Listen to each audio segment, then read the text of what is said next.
అయితే ఇప్పుడు నేను ప్రార్థన పెట్టుకోవడానికి కారణం ఏంటంటే, మీలో చాలా మందికి తెలుసు, నేను టాపీ పని చేస్తూ దేవుని పరిచయం చేసేవాడిని. పోయిన సంవత్సరం డిసెంబర్ 20వ తారీఖు వరకు కూడా నేను పనిచేశాను. నాకు ఫుల్ టైం సేవకు రావడం ఇష్టం లేదు. ఇప్పుడు కదా, ఫస్ట్ నుంచి కూడా నేను దేవుణ్ణి ఏం అడిగానంటే, నాకు ఒక పని ఇవ్వు, పని చేసుకుంటూ నేను సేవ చేస్తా. ఫుల్ టైం సేవకు వస్తే ఇది బతకలేక సేవకు వచ్చాడు, డబ్బుల కోసం సేవ చేస్తాడనే పేరు నాకు వస్తుంది. కాబట్టి నాకు ఫుల్ టైం సేవ వద్దని చెప్పేసి నేను ఫుల్ టైం మినిస్ట్రీకి రావడానికి ఇష్టపడలేదు. అప్పుడు దేవుడు ఏం చెప్పాడంటే, సరే నీ పని నువ్వు చేసుకుంటూ నా పని చేయ నాకు చెప్పాడు.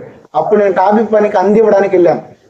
అందివ్వడానికి వెళ్ళిన తర్వాత దేవుని మహాకృప, పని నేర్చుకుని మేస్త్రిని అయ్యాను. మేస్త్రిని అయిన తర్వాత ఇంకా కృప ఏంటంటే, నేనే సొంతగా బిల్డింగ్ ఒప్పుకొని కట్టడం ప్రారంభించాను. ఇంచుమించు నా సంపాదన నెలకి 50,000 నుంచి 60,000. అంటే నేను కాంట్రాక్ట్ వర్క్ చేసేవాడిని, బేసిక్ ఇలానే చేసేవాడిని. సేవా పరిచర్య మీద కనీసం ఏ రోజు ఒక్క రూపాయిని ఆశించలేదు. ఏ రోజైనా మా విశ్వాసం ఇక్కడ ఉన్నారు, దశం భాగాలు ఇవ్వమని గాని, కానుకలు ఇవ్వమని గాని, మీ ఇంటికి వచ్చినప్పుడు కానుకల కోసం ఆశించడం గాని మీరు నాలో చూస్తే గనక చేయొచ్చు. 5 సంవత్సరాల నుంచి నేను పరిచర్య చేస్తున్నాను. ఏ ఒక్కరోజు కూడా కానుకలు నేను ఎక్కడ ఆశించలేదు. ఏ ఇంటికి వెళ్ళినా సరే వీళ్ళు నాకు డబ్బులు ఇస్తారేమో అనే ఆలోచన నా మనసులో రానివ్వలేదు. కారణం ఏంటంటే, పరిచర్యని నేను సంపాదించడం కోసం వెళ్ళలేదు, అనేకుల జీవితం మారాలనే ఉద్దేశంతో మాత్రం వెళ్ళాను. అయితే ఇలా ఉన్న సిచ్యువేషన్ నా పని నేను చేసుకుంటూ సేవ చేస్తున్న క్రమంలో పోయిన సంవత్సరం జనవరిలో దేవుడు నాతో మాట్లాడాడు, నువ్వు చేస్తున్న పని వదిలే, నేను పోషిస్తాను.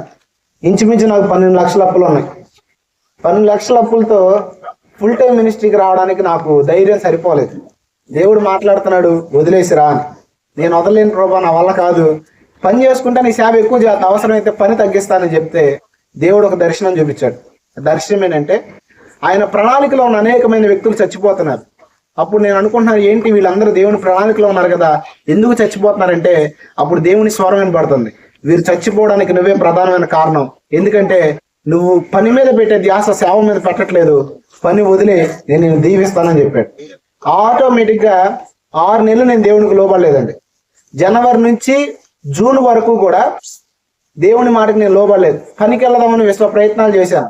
అంతకు ముందు పని ఎలా ఉండేదంటే, ఫుల్గా నేను బిజీగా ఉండేవాడిని, ఖాళీగా ఉండేవాళ్ళు అందరూ. ఇంచుమించు నా దగ్గర చాలా మంది పని ఇచ్చేవాడిని.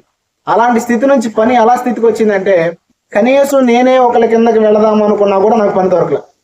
ఎంతో మందిని అడిగి ఫోన్ చేసి తెనాలి వెళ్దాం అనుకున్నాను, ఆఖరికి హైదరాబాద్ వెళ్దాం అనుకున్న పనికి, పరిచర్య ఆదివారం రావచ్చు అని, అయినా కూడా అవ్వలేదు. ఇలా ఉన్న సిచ్యువేషన్లో నేనేం చేయలేక నాకు అర్థమైపోయింది, నేను దేవుని పిలుపుకి వ్యతిరేకంగా ఏం చేయలేను. 40 రోజులు ఉపవాసం ఉన్నాను సంపూర్ణంగా. ఓన్లీ మంచినీళ్ళు తాగి ఒక 20 రోజుల తర్వాత ఒక టీ తీసుకునేవాడు రాత్రిపూట, చర్చికి వస్తా.